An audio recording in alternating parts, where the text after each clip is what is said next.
SIPB itu surat izin pertambangan batuan. Jadi yang sebelumnya itu pihak pemerintah daerah yang mengeluarkan, saat ini semua terpusat. Itu perbedaannya di situ.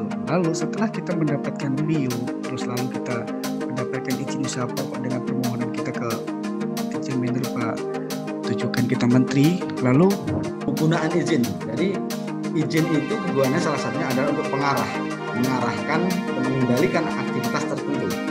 Jadi memberikan izin kepada pemohon izin itu tidak serta-merta hanya sekedar memenuhi kewajiban karena ada permohonan, tapi di dalamnya ada muatan yang ingin dicapai, ada memang keinginan yang ingin dicapai, yaitu agar dengan adanya izin maka ada batasan-batasan.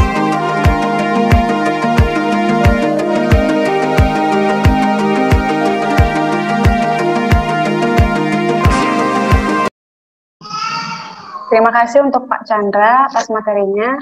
Langsung saja materi selanjutnya. Bang Suyanto bisa menyampaikan materinya. Halo, monitor Suyanto. Baik, tes. Baik, terima kasih saudari moderator dan juga kepada saudara narasumber Bapak Chandra atas tadi pemaparan yang disampaikannya, hal-hal teknis yang selama ini jarang kita dengar, jarang kita tahu. Kita menjadi lebih paham tentang hal-hal ikhwal yang perlu dilakukan terkait dengan pengurusan perizinan pertambangan di dalam prakteknya di lapangan. Oke, saya ucapkan juga selamat sore dan salam sejahtera kepada seluruh peserta diskusi yang hadir pada sore hari ini. Terima kasih sudah mengikuti jalan diskusi ini. Mana sebagai negara hukum, tentu segala kewenangan, segala kebijakan, segala yang diambil oleh pemerintah, yang dilakukan oleh pemerintah harus berdasarkan pada hukum dan bersumber pada aturan hukum yang berlaku. Next. Baik, dalam sejarah pengaturan perizinan sektor pertambangan di Indonesia ini, bahkan sudah ada atau sudah berlaku sejak fase kolonial di masa Belanda masih bercokol di tanah pertiwi ini, kemudian bergeser ke fase Orde Lama, kemudian fase Orde Baru, dan fase Orde Reformasi. Di fase era kolonial, landasan hukum pertambangan dan batubara yang diberlakukan adalah Indemnification tahun 1899, di mana pada pasal 5 dan pasal 5A menyebutkan dua hubungan dalam kegiatan usaha tambang dan batubara, yaitu konsesi dan kontrak. Kemudian di fase Orde Lama, di bawah kepemimpinan Presiden Bung Karno di awal-awal kemerdekaan, dasar hukum pertambangan yang digunakan adalah pasal 33 ayat 3 Undang-Undang Dasar 45 dan pasal 38 ayat 1 Undang-Undang Dasar sementara tahun 1950. Kemudian surat DPR RI nomor AGD titik 1446 garis miring RM garis miring DPR RI tahun 1951, Undang-Undang nomor 78 tahun 1958 tentang penanaman modal asing. Dan setelah Orde Lama beralih ke Orde Baru, dasar hukum terkait dengan tata kelola pertambangan yang digunakan oleh Orde Baru yaitu pasal 33 ayat 3 Undang-Undang Dasar 45, kemudian TAP MPRS nomor 23 Romawi garis miring MPR garis miring MPRS garis miring 1966, kemudian Undang-Undang nomor 1 tahun 1967 tentang penanaman modal asing, dan Undang-Undang nomor 11 tahun 1967 tentang ketentuan-ketentuan pokok pertambangan. Nah, di fase reformasi pasal 33 ayat 3 kembali menjadi Undang-Undang Dasar 45 menjadi dasar hukum yang digunakan oleh pemerintah dalam kaitannya dengan tata kelola sektor pertambangan. Dan kemudian putusan MK nomor 01 strip 021 strip 022 strip miring PUU 1 strip miring 2003 dan Undang-Undang nomor 25 tahun 2007 tentang penanaman modal asing Kemudian Undang-Undang Nomor 32 Tahun 2004 tentang Pemerintah Daerah dan Undang-Undang Nomor 4 Tahun 2009 tentang Pertambangan Mineral dan Batu Bara. Kemudian di belakangan ini muncul terbit atau Undang-Undang Nomor 3 Tahun 2020 tentang perubahan atas Undang-Undang Nomor 4 Tahun 2009 tentang Minerba, di mana ini nanti akan menjadi payung hukum yang akan menaungi kegiatan-kegiatan di sektor pertambangan, baik yang dilakukan oleh pemerintah terkait dengan perizinan maupun yang dilakukan oleh pihak-pihak pengusaha terkait dengan permohonan izin-izin untuk melakukan kegiatan pertambangan di wilayah Indonesia. Next.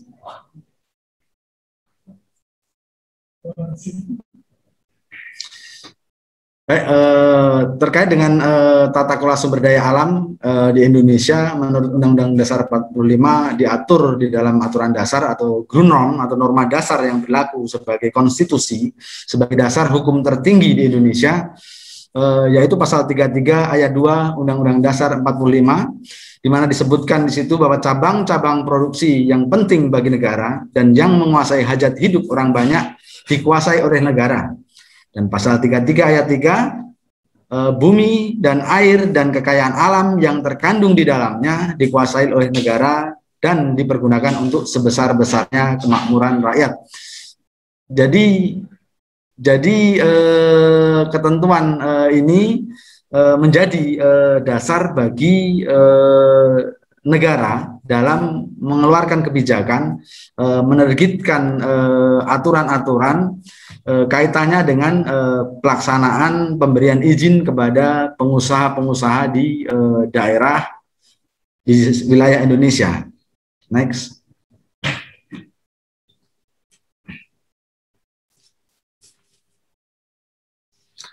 Nah, tadi saya sudah sampaikan di mana pada slide sebelumnya ada bahwa kekayaan alam yang terkandung di dalam bumi Indonesia itu dikuasai oleh negara. Nah, makna dikuasai oleh negara menurut tafsir Mahkamah Konstitusi atas pasal 33 ayat 2 dan ayat 3 Undang-Undang Dasar 45, sepanjang frasa dikuasai oleh negara dalam putusan MK nomor 01 strip 021 strip 022 strip miring PUU strip 1 strip miring 2003, bahwa bentuk penguasaan negara harus dimaknai sebagai kesatuan fungsi berupa fungsi kebijakan, fungsi kepengurusan, kemudian yang mencakup perizinan juga di situ di dalamnya, kemudian juga konsesi dan fungsi pengaturan, kemudian yang dimaknai sebagai kewenangan legislasi dan regulasi, kemudian fungsi pengelolaan yang mencakup kepemilikan saham dan atau sebagai instrumen kelembagaan, dan fungsi pengawasan berupa mengawasi dan mengendalikan pelaksanaan penguasaan oleh negara. Nah, berdasarkan putusan MK nomor 36 garis miring PUU strip X strip miring 2012, bentuk penguasaan negara peringkat pertama dan paling penting adalah negara melakukan pengelolaan secara langsung. Artinya di sini bahwa untuk melakukan kontrol yang efektif, untuk melakukan kebijakan yang optimal, maka negara akan lebih maksimal mencapai hasil yang dicapai apabila secara langsung terlibat dalam pengelolaan, masuk di dalam manajemen secara langsung dan kemudian mengelola kegiatan bisnis tersebut. Next.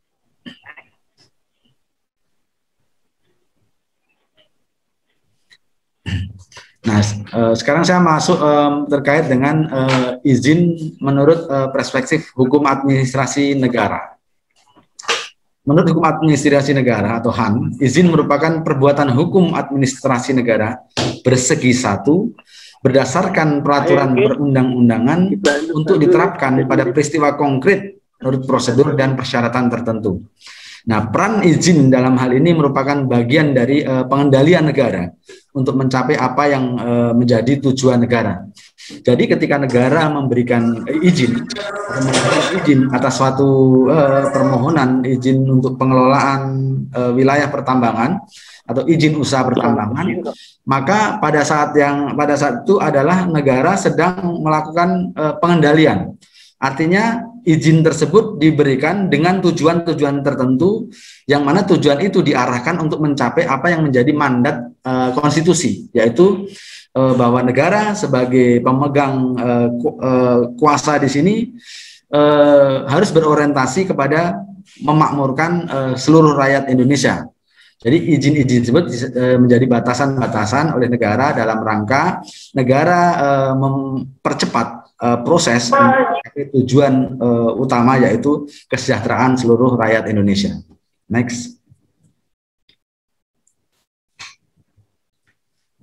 Nah, di sini ada pengertian izin dan perizinan. Izin adalah suatu persetujuan dari penguasa berdasarkan undang-undang atau peraturan pemerintah untuk dalam keadaan tertentu menyimpang dari ketentuan-ketentuan larangan peraturan perundang-undangan. Jadi izin itu pada prinsipnya adalah sebagai dispensasi atau pelepasan pembebasan dari suatu larangan. Nah, pada saat dasarnya seluruh seluruh kekayaan alam yang ada di bumi Indonesia itu prinsipnya adalah milik negara, dan dia tidak untuk dieksploitasi. Tetapi karena ada kepentingan-kepentingan tertentu yang menjadi tujuan negara, maka hal itu bisa dengan adanya izin tersebut. Gitu. Jadi izin ini merupakan dispensasi untuk korporasi atau melakukan kegiatan eksplorasi dan eksploitasi untuk tujuan kepentingan negara, dalam hal ini adalah untuk mencapai sebesar-besarnya kemakmuran rakyat. Dan perizinan adalah suatu bentuk pelaksanaan fungsi pengaturan dan pengendalian oleh pemerintah terhadap kegiatan-kegiatan masyarakat. Nah, perizinan atau kebijakan memberikan izin adalah satu bentuk pelaksanaan dari fungsi pengaturan. Ini bagian dari satu strategi di mana pemerintah dalam hal ini ingin melakukan tata kelola sedemikian rupa untuk mencapai dan mewujudkan apa yang menjadi keinginan dan ingin dicapai oleh pemerintah. Dalam hal ini adalah terkait dengan bagaimana mengelola dan mengoptimalkan peran sumber daya alam untuk mencapai atau peningkatan pertumbuhan ekonomi, kemudian mencapai tujuan untuk kemajuan negara, kemudian kepada juga kesejahteraan rakyat Indonesia. Nah, perizinan dapat bentuknya bisa pendaftaran, kemudian rekomendasi dan sertifikasi, penentuan kuota, dan izin untuk melakukan satu usaha biasanya harus atau diperoleh oleh suatu organisasi perusahaan.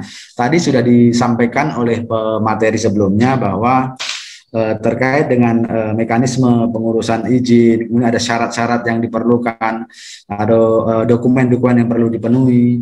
Nah, itu semua adalah bagian daripada untuk negara itu membuat pola pendaftaran agar aspek-aspek yang dapat menjadi acuan untuk dapat diberikannya izin, kemudian izin itu dipastikan tidak akan menimbulkan efek negatif dan efek buruk, maka seluruh persyaratan tersebut harus dipenuhi dulu oleh yang mengajukan permohonan izin. Nah, apabila terpenuhi maka izin akan diterbitkan. Apabila terpenuhi maka izin bisa jadi tidak terbit. Atau harus ada pemenuhan persyaratan terlebih dahulu sehingga apa yang menjadi keinginan daripada pemohon izin dapat dipenuhi oleh pemerintah selaku penyelenggara organisasi negara. Next.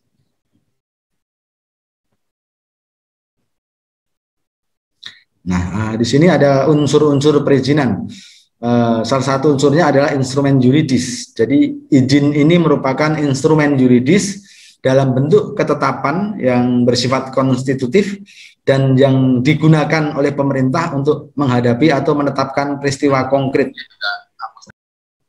Nah, jadi izin ini merupakan instrumen yuridis. Izin ini merupakan salah satu sarana yang merupakan satu yang mengacu pada aturan hukum dalam bentuk ketetapan, bersifat konstitutif, ya, sifatnya mengatur, kemudian dan digunakan oleh pemerintah untuk menghadapi dan menetapkan peristiwa konkret.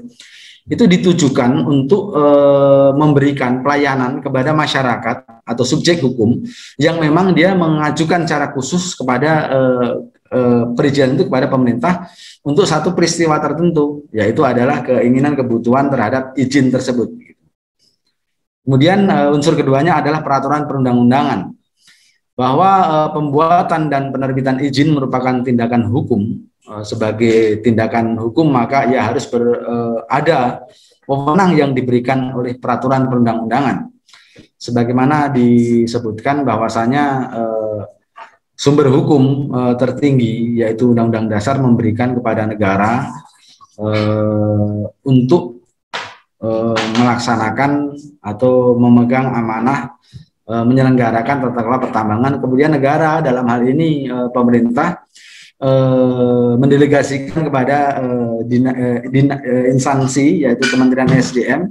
Kemudian Kementerian SDM itu turun ke Dinas SDM daerah untuk kemudian melaksanakan apa yang menjadi peran pemerintah menerbitkan izin, sehingga izin tersebut bersumber dan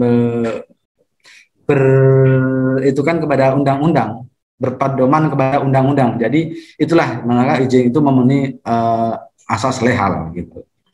Kemudian organ pemerintah, unsur ketiga adalah organ yang menjalankan urusan pemerintahan baik di tingkat pusat maupun di tingkat daerah, dari badan tertinggi sampai dengan badan terendah yang memberikan izin.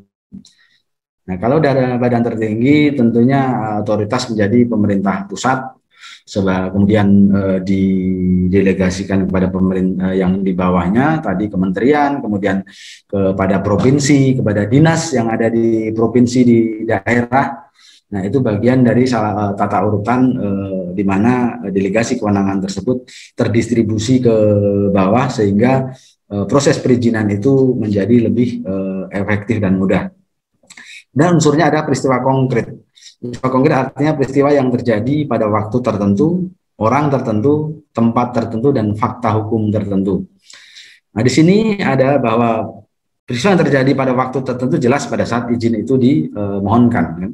Kemudian pada subjek tertentu atau orang tertentu ada memang figur atau subjek hukum yang membutuhkan dan mengajukan perizinan tersebut. Kemudian tempat tertentu yaitu di mana izin itu diajukan kepada instansi mana, dinas mana, untuk keperluan apa di lokasi yang akan dilakukan penambangan tersebut. Maka itulah unsur daripada tempat tertentu di mana izin itu syarat salah satu unsur izin terpenuhi. Dan fakta hukum tertentu ada peristiwa hukum, ada hubungan hukum di situ antara pemohon sebagai subjek hukum kepada pemerintah sebagai pemilik sumber daya alam. Kemudian prosedur dan persyaratan. Permohonan izin harus menempuh prosedur tertentu yang ditentukan oleh pemerintah selaku pemberi izin. Nah, jelas tadi yang saya disinggung atau dipaparkan oleh pemateri pertama bahwa ada syarat-syarat, kemudian prosedur-prosedur yang harus ditempuh oleh yang mengajukan permohonan izin. Kaitannya dalam hal sekarang ini, kondisi update sekarang ini bahwa telah ada mekanisme perubahan karena faktor eksternal yaitu COVID, sehingga pertemuan di dalam pengurusan izin antara orang per orang itu dihindari, maka dibuatlah kemudian metode fasilitas online, yang mana fasilitas tersebut memudahkan, kemudian menjadi solusi terkait dengan pandemik yang sekarang sedang melanda, dan juga itu menjadi satu instrumen model mungkin ya bisa dibilang justru model milenial ya, mudah diakses, mudah, tinggal penyesuaian saja nanti. Hanya saja tadi sampaikan perlu adanya sosialisasi yang masif dari Dinas SDM, dari pemerintah pusat, sehingga pengusaha itu bisa memahami, bisa mengetahui adanya fasilitas dan sarana yang baru tersebut disediakan oleh pemerintah. Next.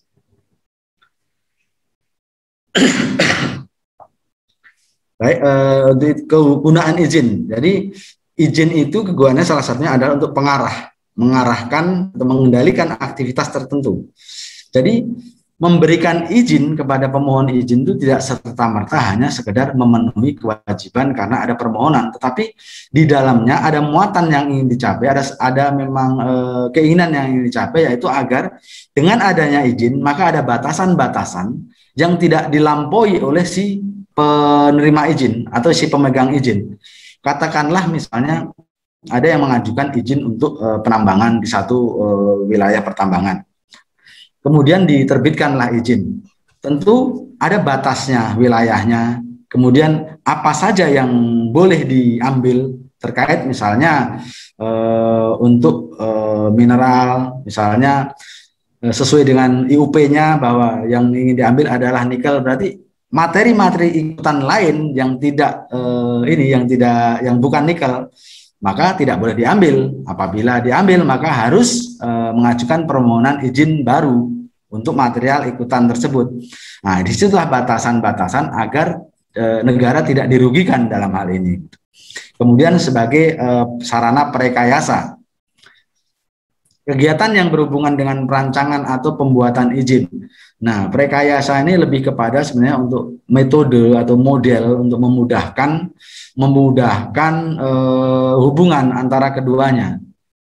Kemudian untuk juga mencapai tujuan atau keinginan-keinginan tertentu yang ingin dicapai oleh si pemberi izin. Dalam ini adalah pemerintah. Kemudian perancang desain dilakukan oleh pemerintah. Izin juga sebagai satu perancang, karena apa? Izin juga merupakan satu desain, karena apa? Karena dengan izin tersebut mungkin ada sesuatu hal yang ingin ditarget, ingin dibangun oleh pemerintah ke depannya, sehingga pengusaha atau si subjek hukum yang mengajukan permohonan izin tersebut harus diwajibkan untuk melakukan hal-hal tertentu yang menjadi syarat, salah satu dipersyaratkan oleh pemerintah dalam rangka untuk mendapatkan izin. Jadi ini satu desain yang dibangun untuk supaya pihak yang meminta izin itu bisa bekerja sama, bisa melakukan koordinasi, bisa membantu untuk mendapatkan mencapai goal yang dicapai oleh si penerbit izin. Kemudian sebagai pengendali kegiatan untuk menentukan hubungan antara yang direncanakan dengan hasilnya. Nah, izin sebagai pengendali dalam hal ini bahwa izin tersebut memiliki fungsi pengendalian. Artinya dengan adanya izin, dengan adanya aturan-aturan yang termasuk di dalam izin tersebut, maka mau tidak mau aturan-aturan tersebut harus diikuti, aturan-aturan tersebut harus dipenuhi.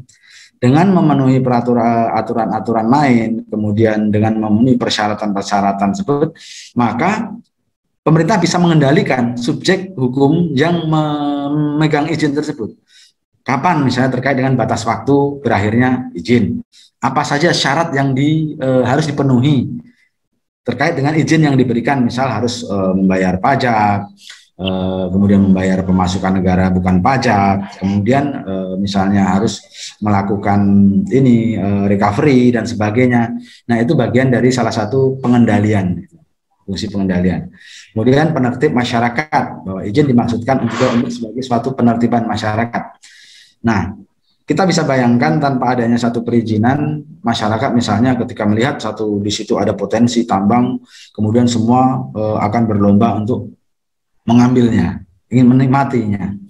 Tapi kemudian dengan adanya syarat bahwa barang siapa yang ingin memanfaatkan sumber daya tersebut, maka dia harus memiliki izin yang diberikan oleh pemerintah.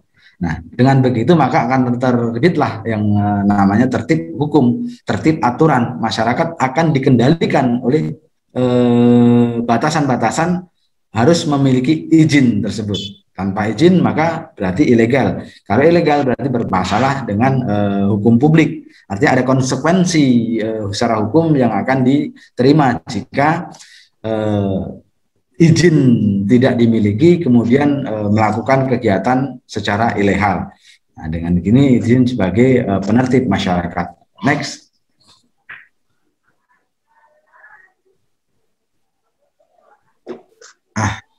Penetapan wilayah hukumnya. Untuk memperkuat tata kelola pertambangan nasional, pemerintah menghadirkan konsep wilayah hukum pertambangan atau WHP.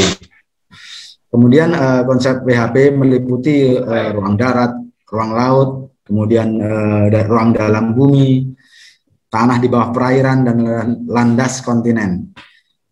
WHP ini bukan untuk di kegiatan penambangan, tapi menjadi ruang penyelidikan dan penelitian untuk mengetahui potensi mineral dan batu bara yang terkandung di dalam area wilayah tersebut. Nah, apabila ingin mengeksplorasi wilayah tersebut, statusnya harus diubah menjadi wilayah pertambangan dengan melibatkan tentunya pemerintah daerah dan masyarakat serta sesuai dengan rencana tata ruang yang ditentukan oleh pemerintah daerah. Next. Nah, turunan dari wilayah pertambangan, wilayah pertambangan adalah wilayah yang memiliki potensi mineral dan dapat dilakukan penambangan.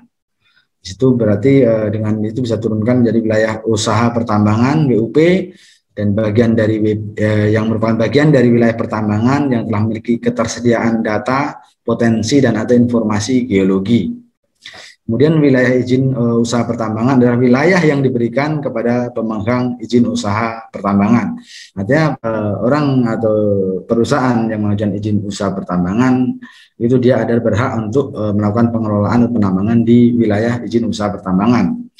Kemudian wilayah pertambangan rakyat adalah bagian dari wilayah pertambangan yang merupakan wilayah usaha pertambangan rakyat. Dan di wilayah inilah dapat diterbitkan izin pertambangan rakyat.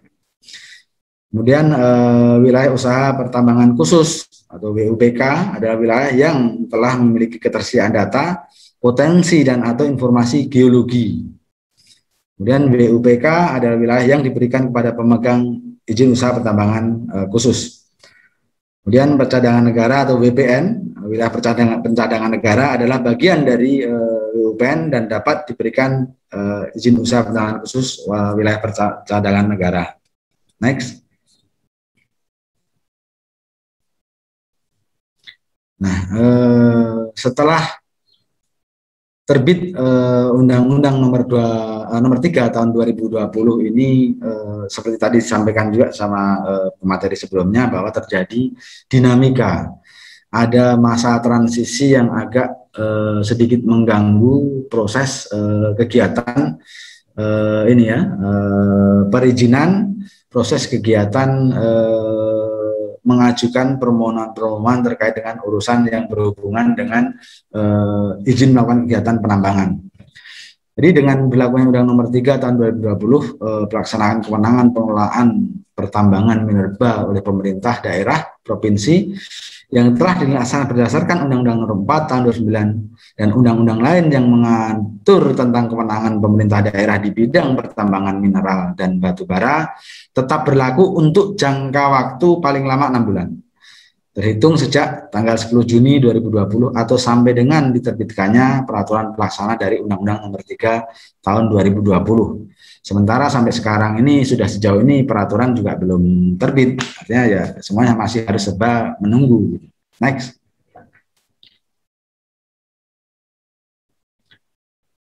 Nah, terkait dengan kewenangan daerah mengenai perizinan ini dalam masa transisi, itu kemarin saya coba search, mencari informasi di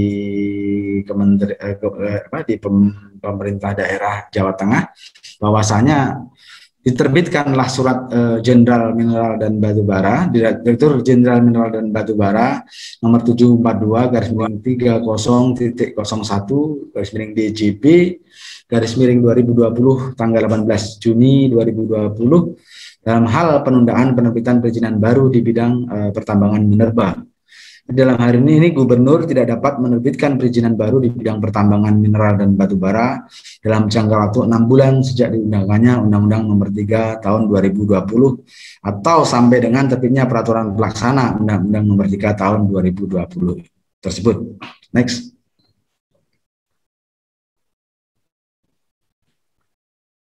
Nah, terkait dengan hal tersebut, muncul kembali kemudian surat Direktur Jenderal Mineral dan Batu Bara nomor 809/30.01/DJB/2020 tanggal 9 Juli 2020 hal penerbitan perizinan di bidang pertambangan minerba.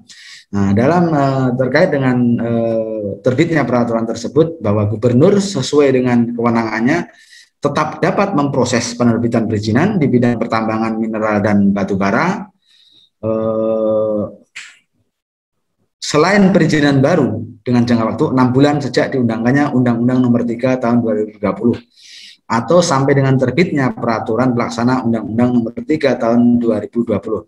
Artinya yang bisa dilakukan oleh gubernur, yang boleh dan yang legal dilakukan oleh gubernur dalam hal penerbitan perizinan tersebut adalah perizinan yang sedang dalam masa proses, artinya yang sudah diajukan sebelumnya dan sekarang dalam masa proses belum berakhir, maka boleh itu diteruskan. Tapi tidak untuk menerbitkan yang baru, gitu, izin baru. Next.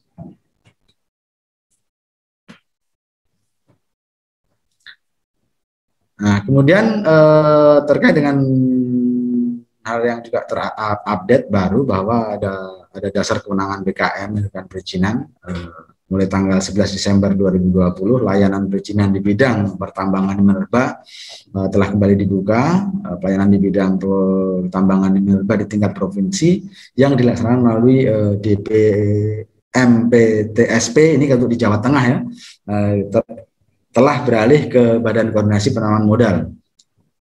Nah, perizinan yang dapat diajukan permohonannya meliputi izin usaha pertambangan dan perpanjangannya, izin usaha pertambangan khusus dan perpanjangannya, izin usaha pertambangan khusus sebagai kelanjutan operasi kontrak perjanjian dan perpanjangannya, izin pengangkutan dan penjualan, izin usaha pertambangan operasi produksi khusus, pengangkutan dan penjualan dan perpanjangannya, kemudian izin usaha pertambangan IUP untuk penjualan. Nah, ini ada terbit aturan tersebut. Ini kita bersumbernya kita dari Jawa Tengah. Kebetulan kita orang Jawa Tengah, jadi yang kita oprek-oprek juga informasi di Jawa Tengah. Hanya update.